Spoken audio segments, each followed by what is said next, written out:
At kung ganyan po yung ginagawa natin, nagsasakripisyo tayo para makadalo. Itong klase ng mga pagkakilig. Masasabi po natin, napakilala mga paglalaan namin.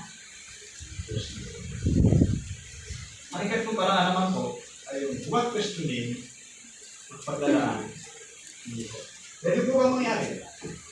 Yung questionin natin, yung paglalaan ng balikan po ulit natin yung mga sarili. Yung panahon na sila ay nasa ila. Ano na nga po ulit, yung sinupulit nila po yung baga. Paglalaan ng Diyos nyo. Hindi narinig ko po kami. Ang mana ay pili-puti.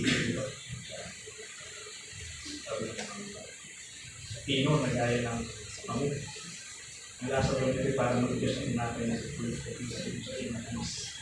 wala naman kasi tayong substansyang may berito ngayon.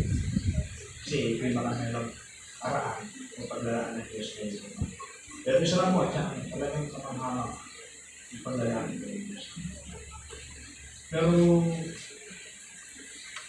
sa kabila, paglalaan ng kamahama paglalaan. Ano ba yung naging pangarap ng mga estudyanta sa mana?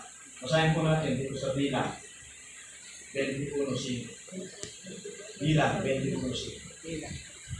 Sabi mo yan, at ang bayan ay patuloy na nagsalita dahil sa Diyos at kay Moses.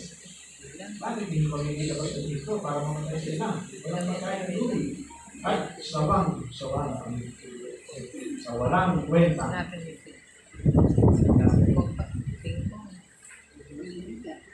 Sarong bigla. Sarong sawa na ro. Wala pa ro kwenta. Paglalaan. Diyos na rin. Pinusto po ba nila? Tayo po ba ganun din? Sasama po ba tayo? Paglalaan ng Diyos. Pag ba narinig natin yung isang tema ng pagkakilig mo? Saan mo na natin yung dito? Kaya naman, isang artikulo sa bahay. Pabantayan pala. Artikulo sa bantayan ng pag-aaral. Panangin na ito tayo. Masuk na nga muna. Iwanan lang ako habang marasok.